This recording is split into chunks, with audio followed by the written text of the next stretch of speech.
अस्सलाम वालेकुम dear students, आज हम इनवर्टिब्रेट नर्वस सिस्टम के बारे में पढ़ेंगे और नर्वस सिस्टम के बारे में, न्यूरॉन्स के बारे में हम लोग कुछ पढ़ चुके हैं। उसके बाद किस तरह से स्टिमुलस जो है वो ट्रैवल करती है और किस तरह से action membrane potential, resting membrane potential, इस बारे में हम कुछ बातें कर चुके हैं। आज हम इनवर्टिब्रेट नर्वस सिस्टम के बारे में कुछ पढ़ेंगे और ये देखेंगे कि किस तरह से नर्वस सिस्टम जो है डेवलप हुआ।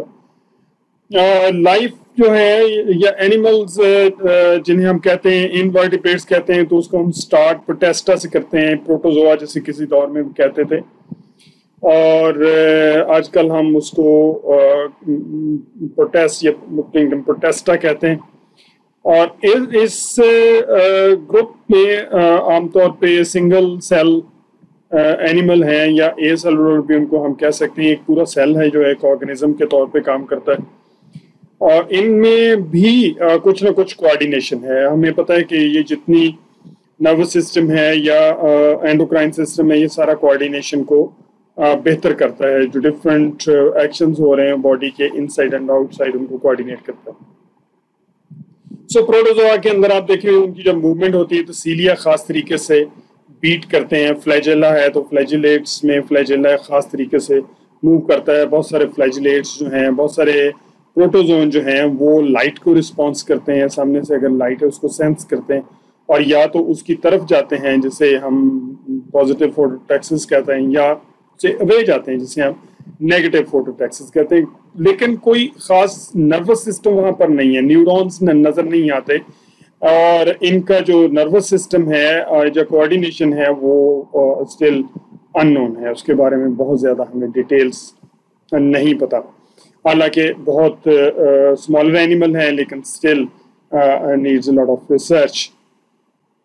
जो कॉम्प्लेक्स एनिमल है, for example sponges, 5 journal evolutionary trends complex animals के अंदर हैं और इनको हम थोड़ा थोड़ा देखेंगे। बहुत सारे एनिमल जो हैं उनके अंदर सिंपल एक नेटवर्क है of all animals. The cnidarians, hydra है, जेलीफिश है, सी एनिमोन्स हैं, जिसको हम कभी सिलेंट्रेटा कहते थे, आपको याद होगा। तो इनके अंदर एक नेटवर्क है न्यूरॉन्स का, have the simplest form of nervous system.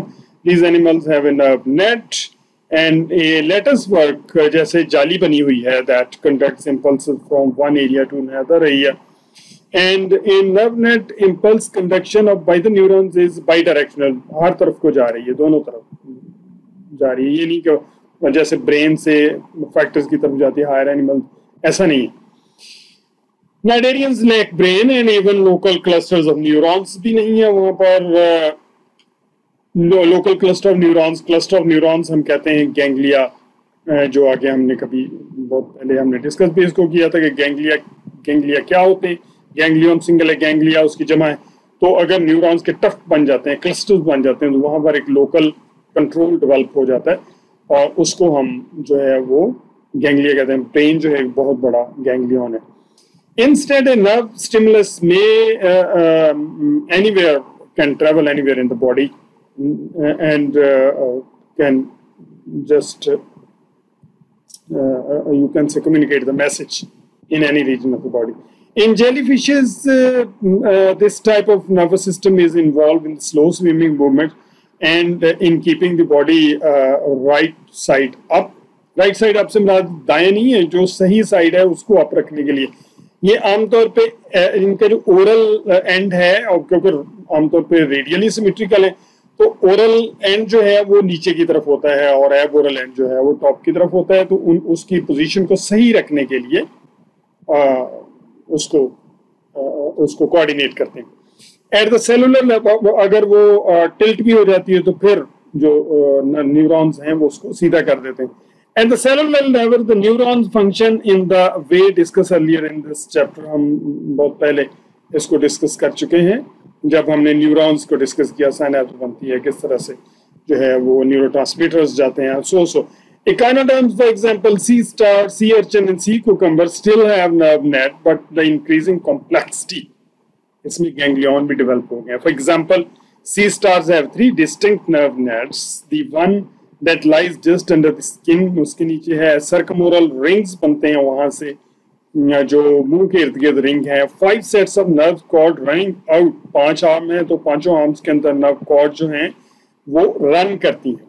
And other nerve another nerves are in the muscles of the body of the animals। ये आप देखिए इसमें ये बेसिकली सी स्टार्स का सिस्टम है। तो इसमें 3 तरह के सिस्टम है, एपिकल सिस्टम है, हाइपोन्यूरल सिस्टम है और एक्टोन्यूरल सिस्टम है। तो नर्व्स जो हैं वो डिफरेंट आर्म्स की तरफ भी जाती हैं, जो ट्यूब फीट है वहां भी जाती हैं, और एक सेंट्रल कंट्रोल भी है इसका। और माउथ के इर्द गिर्द भी जो है वो सर्कमोरल रिंग्स हैं नर्व्स के। सो these run between the skin plates called the ossicles. The third net connects the tube feet, ये हम देख रहे हैं। And this degree of nerve net complexity permits locomotion, a variety of useful reflexes and some degree of central coordination। Reflexes होते हैं, कोई अगर predator उनके ऊपर हमला करने की कोशिश करता है तो वो वहां से अपने आप को हटा लेते हैं, वहां से भाग जाते हैं, या कहीं फूड है तो उस तरह कहीं पिंच कहीं किसी पत्थर के साथ लग जाते हैं तो वहां से हटना जो है ये, और सारे के सारे नेचुरल रिफ्लेक्स इनवॉलंटरी होते हैं और ये इनको कंट्रोल करता है। For example when a sea star is flipped over it can right itself। ये भी होता है कि बाज़ का सेंट्रल कंट्रोल है और वो उसको बताता है कि भाई उसकी ओरल साइड नीचे है, एब ओरल साइड ऊपर है, ये इसका नॉर्मल राइट कंडीशन है। और अगर वो कंडीशन जो है वो चेंज हो जाए तो ये जो नर्वस सिस्टम है उसको हेल्प करता है कि वो दोबारा से अपने आप को फ्लिप करे और राइट पोजीशन में आ जाए।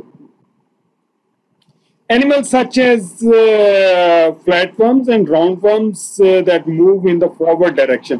अब जो bilaterally symmetrical animals हैं, more complex हैं, उनमें anterior जो mouth है वो anterior side पे है और जो tail है posterior पे है। तो anterior side पे concentration हो गई है न्यूरॉन्स की और central nerve ring बन गए हैं, ganglia develop हो गए, और this is the beginning of the civilization, और जिसको हम कहते हैं कि जो ब्रेन बनना शुरू हो गया है। सो animals such as flatworm, roundworms that move in the forward direction have sense organs concentrated in the body region that first encounter new environment stimuli। क्योंकि ज़ाहिर है अगर वो आगे की तरफ चल रहे हैं तो सामने क्या आ रहा है, pH ज्यादा है, टेम्परेचर ज्यादा, कुछ उसको सेंस उसका हेड करेगा, तो वहां पर ही सारी सेंसेस हैं और न्यूरॉन वहां इकट्ठे हैं।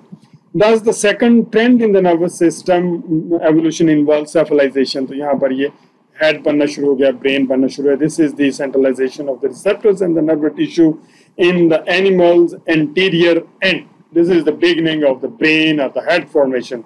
I think you can understand, students। For example, a flatworm's nervous system contains ganglion, single ganglion, which are distinct aggregation of nerve cells। बार-बार हम कहते हैं कि aggregation of neurons, tuft of neurons, that is ganglion। Ganglia function as a primitive brain, distinct lateral nerve cords, the collection of neurons on the either side of the body carry sensory information from periphery to the head ganglia and carry motor impulses from the head ganglia back to the muscles, allowing the animal to react to the environment। Student याद रखिएगा जो sensory neuron है वो sense करते हैं किसी भी stimulus को, मैसेज ब्रेन में या सेंट्रल कंट्रोल में जाता है, वो गैंग्लियन भी हो सकते हैं, और वहां से फिर जो मोटर न्यूरॉन है वो लेके आते हैं मैसेज को मसल्स की तरफ। मसल फैक्टर्स हैं वही काम करेंगे ना। तो ये मैकेनिज्म हम पहले पढ़ चुके हैं, इसको क्लियर रखा कीजिए, बार बार अपने जहन के अंदर इसकी पिक्चर बनाते रहा कीजिए। These lateral nerve cords reveal that flatworms also exhibit the third trend in nervous system evolution, bilateral symmetry। bilateral, उसके बाद sides develop होना शुरू हो गई हैं, ठीक है। bilateral symmetry के अंदर दाईं साइड, बाईं side, left, right, interior, posterior, dorsal, ventral, So bilateral symmetry, a body plan with the roughly equivalent right and left halves could have led to the paired neurons, muscle, sensory structures, and brain centers, left center, right center. This pairing facilitates coordinated movements such as climbing, crawling, flying, and walking. अगर हमारी एक nerve है तो उसका अगर एक right side है तो उसकी लेफ्ट साइड भी है, जो राइट पोर्शन को, राइट आर्म को कंट्रोल कर रही है, लेफ्ट आर्म को कंट्रोल कर रही है, राइट लेग को कंट्रोल कर लेफ्ट को. So same is the case with pair organs develop हुए एंड जो बॉडी की कोऑर्डिनेशन है वो पेयरिंग में होगी. In other vertebrates, such as crustaceans, segmented worms, and arthropods, the organization of the nervous system shows further advances. In these invertebrates, axons join into nerve cord, and the addition to a small centralized brain, smaller peripheral ganglia help coordinate outlying regions of the animal body. Ganglia can occur in each body segment or can be scattered throughout the body. Organ they regulate. अब देखिए यहाँ पर अगर आप देख रहे हैं तो ये गैंग्लियन है, ये यहाँ रीजन में ये भी बेसिकली गैंग्लियन, ये कटल फिश है, मोलस्क है, और मोलस्क के अंदर जो ब्रेन है वो काफी डेवलप हो गया है. ठीक है, इसके अलावा थोरेसिक गैंग्लियन ये आप क्रैब में देख रहे हैं, क्रस्टेशियन है, आर्थ्रोपोड है. ठीक है, इसके अलावा शुरू में जो वर्म्स है जिसको हम मेटामेरिकली सेगमेंटेड कहते हैं, आर्थवर्म है, उसमें एनालिड्स हैं आमतौर पे. तो सेरेब्रल गैंग्लिया जो ब्रेन है उस रीजन के अंदर गैंग्लिया डेवलप हो गए जिसको हम प्रिमिटिव ब्रेन कह सकते हैं. ठीक है, और उसके बाद हर सेगमेंट के अंदर गैंग्लिया जो है वो डेवलप हो गए. तो ये basically this is the beginning of a central control in the animal. So these animals have the ganglia function as a primitive brain, and distinct lateral nerve cords or collection neuron on either side of the body carry sensory information from the periphery ganglia to carry to the motor impulses. ये बात हम कर चुके हैं, और अभी हमने जो है वो जो different ganglia हैं in some invertebrates उसके बारे में हमने देख लिया. उसके बाद regardless of the arrangement, these ganglia present the fourth evolution trend. The more complex an animal, the more interneurons it has. Interneurons जितने ज्यादा होंगे उतना ही ज्यादा एनिमल कॉम्प्लेक्स होगा, जितने गैंग्लिया लार्जर होंगे, और it is ultimately leads to a modern brain, which the humans or the modern animals are having.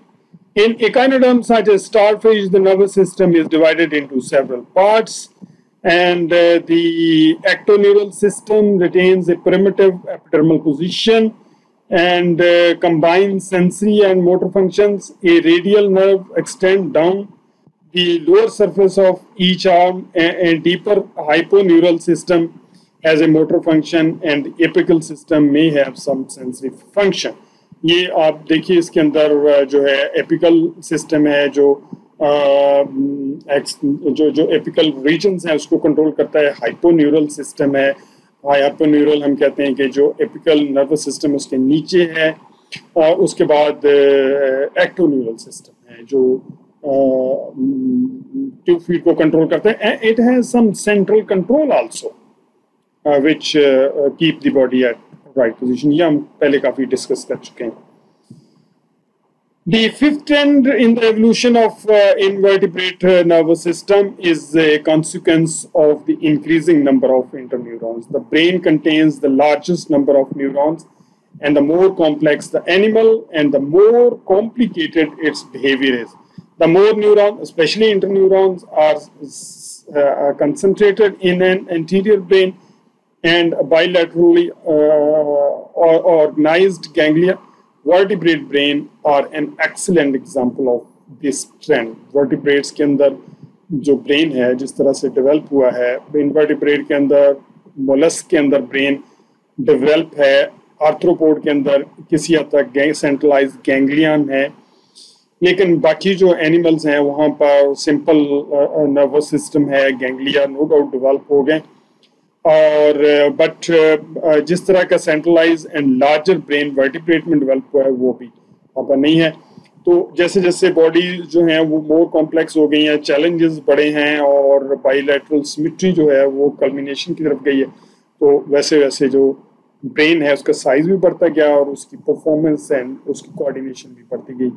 Thank you very much students. Next time हम वर्टिब्रेट नर्वस सिस्टम के बारे में कुछ देखेंगे, और इसकी जो पीडीएफ फॉर्म है बुक का, मैं कोशिश करूंगा कि आप लोगों को किस तरीके से, क्योंकि ये लार्जर इन फॉर्म है, वो मैं आपको अपलोड करूं ताकि आप उसको डाउनलोड कर सकें, और जिन स्टूडेंट के पास है दैट्स वेरी नाइस, और जिनके पास नहीं है वो ये ले सकते हैं।